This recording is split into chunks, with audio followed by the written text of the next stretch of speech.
ثم ارجع البصر، پھر نگاہ لوٹاؤ، ایک دفعہ اور دیکھو، کرتین، بار بار دیکھو، جتنی بار چاہو دیکھو، ینقلب، لوٹ آئے گی، الیک، تمہاری طرف، البصر، نگاہ، خاسئا، تھک کر۔ خاسئ کا لفظ جو ہے یہ خے سین حمزہ سے، خسأ، نظر کا تھکنا، اور ویسے معنی ہوتا ہے ذلت کے ساتھ دور پھینکنا، دھتکارنا، یعنی تمہاری نگاہ ایک طرح سے دھتکار دی جائے گی، اس کو کچھ بھی نہیں ملے گا، تھک جائے گی۔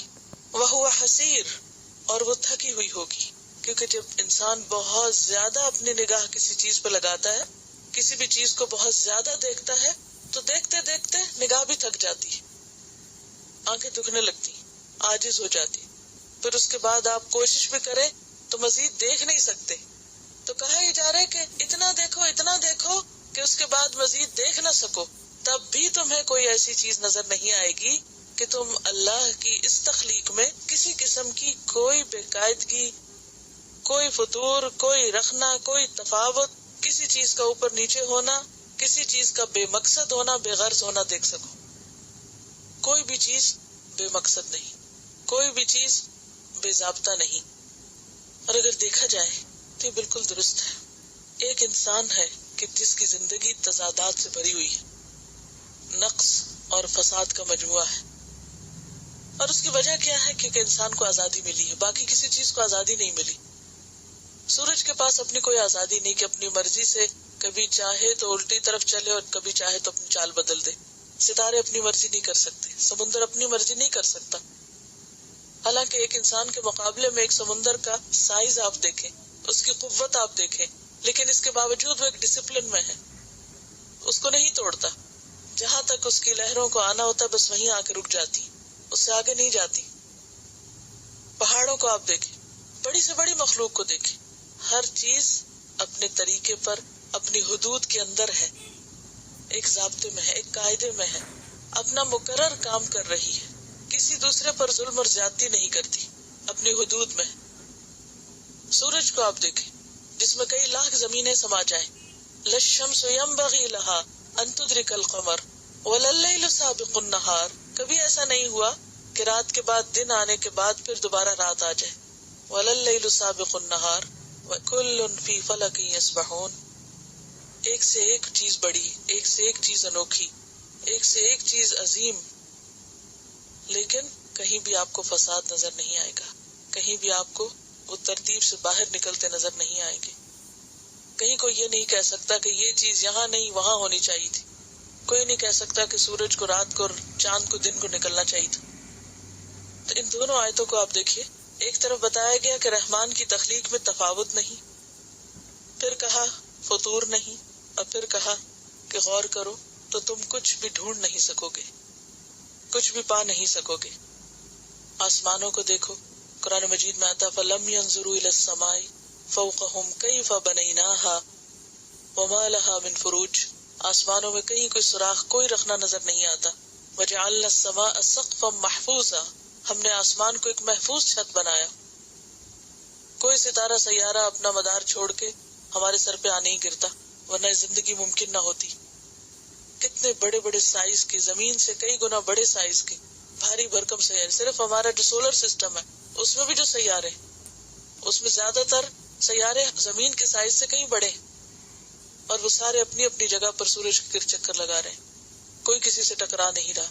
اور یہ ایک دو دن کی بات نہیں، ہزاروں لاکھوں سال سے، جب تک اللہ چاہے گا وہ اسی طرح اپنے اپنے دائرے میں کام کریں گے۔ لیکن انسان کیا کر رہا ہے؟ کیا ہم بھی اپنے دائرے میں کام کر رہے ہیں، یا اپنے دائرے کو چھوڑ کر ہر وقت دوسروں کے دائرے میں گھسنے کی کوشش کرتے ہیں؟ ہمیں جو نعمتیں ملی ہیں ان کی طرف ہماری توجہ نہیں ہوتی، ہمارا دھیان کہاں ہوتا ہے؟ اس پر جو دوسروں کو ملا ہے۔ اپنے کام سے ہمیں کم دلچسپی ہوتی، اس سے زیادہ ہوتی جو دوسرے کر رہے ہیں۔ اپنی غلطیوں کی طرف نظر نہیں ہوتی، وہ دیکھنے کا زیادہ شوق ہوتا ہے جو دوسروں میں ہے۔ اپنی ذمہ داریوں کی فکر نہیں، لیکن اگر کوئی ادا نہ کر رہا ہو تو اس کے پیچھے ضرور پڑیں گے۔ اسی سے پھر فساد ہوتا ہے، اسی سے ظلم ہوتا ہے، اور اسی سے احسن عمل اسوأ عمل میں بدل جاتے ہیں۔ کائنات کیوں اتنی پرسکون ہے؟ ہر چیز کیوں اتنی خوبصورت ہے؟ ستاروں کو دیکھیں تو خوشی ہوتی، سمندر کو دیکھیں ایک سکون ملتا ہے، حالانکہ اس کے اندر زبردست قسم کی لہریں اٹھتی ہیں، لیکن اس کے باوجود ایک پرسکون منظر دیتا ہے۔ درختوں کو دیکھیں تو خوشی ہوتی، یہ اس لیے کہ ہر ایک اپنی حدود کے اندر، ہر ایک ویسے ہی ایکٹ کر رہا ہے جیسے اللہ نے اس سے چاہا ہے۔ اگر پہاڑ اپنی جگہ سے چلنے لگے تو ہم کیا کریں گے؟ اگر سمندر کا پانی کہیں رک کے نہ دے تو کیا کریں گے؟ اگر زمین ہمارے پاؤں کے نیچے تھمے نہیں تو کیا کریں گے؟ اگر رات جا کے نہ دے تو کیا کریں گے؟ اگر بارش تھم کے نہ دے تو کیا کریں گے؟ کبھی نہیں سوچتے ہم کہ یہ کون کر رہا ہے اور یہ کس کی اطاعت کر رہے ہیں، سب کس کی بات مان رہے ہیں اور ہمیں کس کی ماننی چاہیے؟ کیا وجہ ہے کہ یہاں پر 7 آسمانوں کی بات کی گئی اور پھر ان سب چیزوں کے اندر پائے جانے والے ڈسپلن کی بات کی گئی؟ پچھلی آیت سے اس کا کیا تعلق ہے؟ یعنی احسن عمل کیسا عمل ہوتا ہے، اس کی مثال اور اس کی علامات کائنات میں دیکھو، اپنے اوپر پھیلے ہوئے آسمان میں دیکھو کہ وہاں کتنا شدید ڈسپلن ہے، ہر چیز کس طرح اپنی خاص حد میں کنٹرولڈ ہے۔ ظلم اور فساد اور فتنہ اور خرابی اور یہ سارے غلط کام کب ہوتے ہیں؟ جب انسان اپنے آپ کو ڈسپلن میں نہیں رکھتا، اپنی خواہشات کو، اپنی زبان کو، اپنے اختیارات کو جب حدود کے اندر نہیں رکھتا، جب وہ حدود سے باہر نکلتا ہے، جب وہ اپنے دائرہ کار کے اندر نہیں رہتا، اپنی ذمہ داریوں کو چھوڑ کر، اپنے کاموں کو چھوڑ کر اور چیزوں میں جا مداخلت کرتا ہے، وہ بندہ بننے کی بجائے خدا بننا چاہتا ہے، اس سے عاجزی مطلوب تھی، وہ تکبر کا شکار ہوتا ہے، یہاں سے فساد ہوتا ہے، یہاں سے خرابی آتی ہے۔ تو ضرورت کس بات کی ہے؟ اطاعت کی، ایسی ہی اطاعت کی جیسی یہ بے اختیار مخلوق کر رہی ہے۔ تو جنت میں جانے والے اپنے اختیار کے ساتھ، آزادی کے ساتھ اپنے اوپر ایسی پابندیاں رکھتے ہیں، اپنے اوپر ایسا کنٹرول رکھتے ہیں کہ اللہ نے ان کے لیے جو نظام اوقات مقرر کیا، دن رات کا، عبادات کا، اس ڈسپلن کی بھی پوری پابندی کرتے ہیں۔ اب آپ دیکھیے کہ صبح سونے سے لے کے جاگنے تک 5 نمازیں جو ہیں ہماری، وہ کیا بتاتی ہیں ہمیں؟ ڈسپلن کی پابندی کرو، جو اللہ نے اوقات میں ڈسپلن رکھا اس کو فالو کرو۔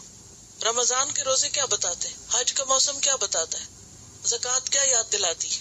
ڈسپلن۔ جو کام جب کہا گیا ہے کرنے کو جب ہی کرو، اور اگر جب نہیں کرو گے تو قبول نہیں ہوگا۔ احسن عمل منمانی پہ مبنی عمل نہیں ہوتا کہ اپنی مرضی کے مطابق جب دل چاہے نماز پڑھ لیں، جب دل چاہے جو چاہے کرے، جو دل نہ چاہے تو نہ کرے، چھوڑ دیں اور کہیں اللہ غفور رحیم ہے، ضرورت ہی نہیں کچھ کرنے کی۔ ایسے عمل احسن عمل نہیں۔ ایک روایت میں آتا ہے کہ کچھ عمل ایسے ہیں جو اللہ دن کو چاہتا ہے، وہ دن میں ہی قبول ہوتے ہیں، رات میں نہیں ہوتے۔ کچھ کام ایسے ہیں جو رات کو کرنا ہوتے ہیں، وہ رات ہی میں قبول ہوتے، وہ دن کو نہیں ہوتے۔ تو ہر چیز کا ایک وقت مقرر ہے اور پھر ایک طریقہ مقرر ہے۔ اگر ہماری نماز، ہمارا روزہ، ہماری حج، زکوٰۃ، فرائض عبادات اس طریقے پر نہیں جو بتایا گیا تو بھی قابل قبول نہیں۔ اسی طرح ہماری ازدواجی زندگی کے معاملات، حلال و حرام کی جو پابندیاں ہیں، جائز اور ناجائز جو کچھ بتایا گیا، اگر اس چیز کی بھی پابندی نہیں ہوگی تو قبول نہیں۔ حضرت ابن عمر سے جب پوچھا گیا کہ احسن عمل کیا ہے، احسن عمل کس کا ہے، تو انہوں نے کہا جو سب سے زیادہ حرام سے بچنے والا ہو۔ احسن عمل کس کا ہے؟ جو سب سے زیادہ حرام سے بچنے والا۔ حرام اصل میں کیا ہے؟ جس چیز میں شدت کے ساتھ ناپسندیدگی پائی جاتی، جو اللہ نے منع کر دیا کہ نہیں کرنا یہ، اگر کوئی شخص اس سے نہیں رکتا تو اس کا عمل احسن نہیں ہو سکتا، خوبصورت نہیں ہو سکتا، وہ امتحان میں فیل ہے۔